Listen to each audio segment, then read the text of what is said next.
We're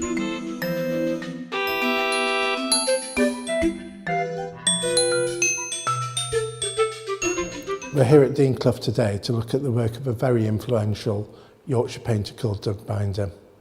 Doug passed 70 this year, which puts him in the same generation as David Hockney and David Oxtoby, who were giants of the pop art world in the 60s.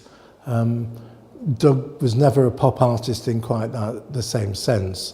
Over a varied and interesting career, he's been a hugely influential animateur and support to other artists, but he's an extraordinarily good painter in his own right. Today we're looking at him as a painter. This one here is one I started on Monday, which is 2 days ago, at the class that we have. And as you can see, it's, well, I think you can see that it's at its beginning. I've just started thinking about it.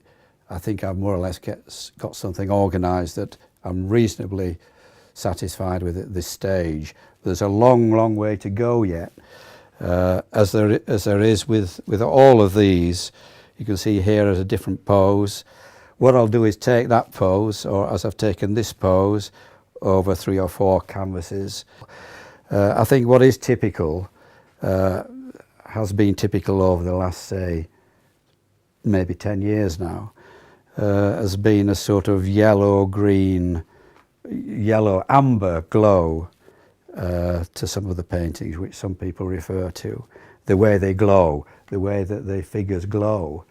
And to them, that's colour. To me, that's tone. It's the way I like to use tone by bringing in those colours that make it a sort of amber experience. Not there by accident, but it's there simply because I can control it. This one is the recent one, whereby I felt that the change in colour, this is a sepia,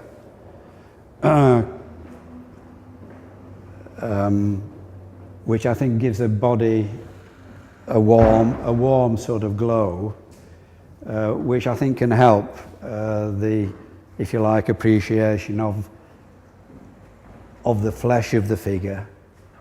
I can go into the studio, do a certain amount of work on it, and the next day I can begin to work on it again, whereas these earlier ones, the paint, because of the nature of the colour, dries too quickly and doesn't allow that to happen.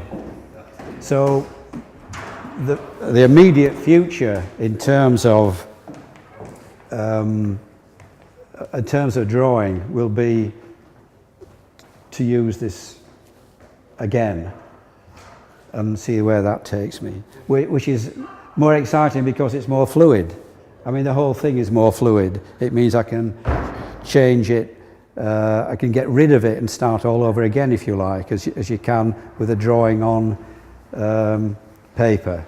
This is the same pose, pretty much, and I call them constructed figures because that's what they are. This one I was pretty pleased with at the time. It was very quickly done. Everything fell into place here in I was going to say a split second, but it almost seemed like that. Everything fell into place very, very quickly. Sometimes it works like that. It's almost magical the way that things work. And you know, almost from the first instance, that just a fraction of the painting, if that works, I know then that I'm going to enjoy solving the rest of it, because I know there's a good chance of that working as well. Similarly here, I think, excepting I originally had this face looking this way. There's a profile there which just did not work. I can't understand why. I'm not a psychiatrist, but I turned the head round, and for me now that works. That's a complete statement now that I'm happy with. This one's interesting to me because I wanted to do this figure. I won't go into the reasons why, it's a long story, but I wanted to do this figure, and a friend of mine saw it and he said, Doug, that's poor, that's not working, that's crap. And I thought, right, you bugger. So I thought, I'm going to do 6 large paintings and show why it can work. And so this led to this series. Now, we've seen the 4, but these 2 are not, and they say the work in progress.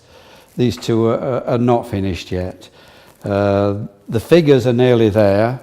I have problem with space and putting and colour and so on. So those have got to be resolved.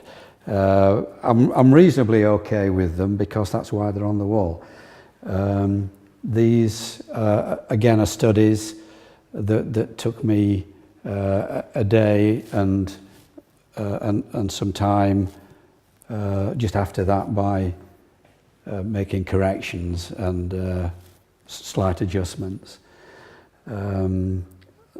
This one here, some people seem to prefer, as it seems to have some kind of dynamism going, which is different to the kind of feeling and everything else, which is very, the mood is very pacific, very passive, which is what you get with a life model. This one seems to have some kind of something else happening to it, and is quite different in feeling to the others. I do like the passive nature. I do like melancholy. A lot of my work through the years really has been very melancholic, dealt with melancholy.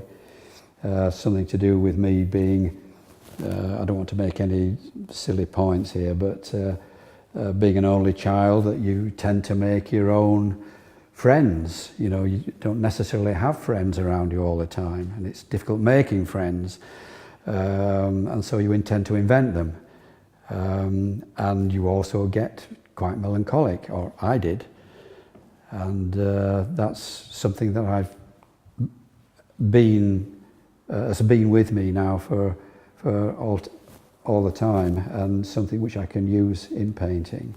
The sexual aspect might be here with these, and certainly for some people, some viewers, this is an obvious kind of an obvious point that they pick up on.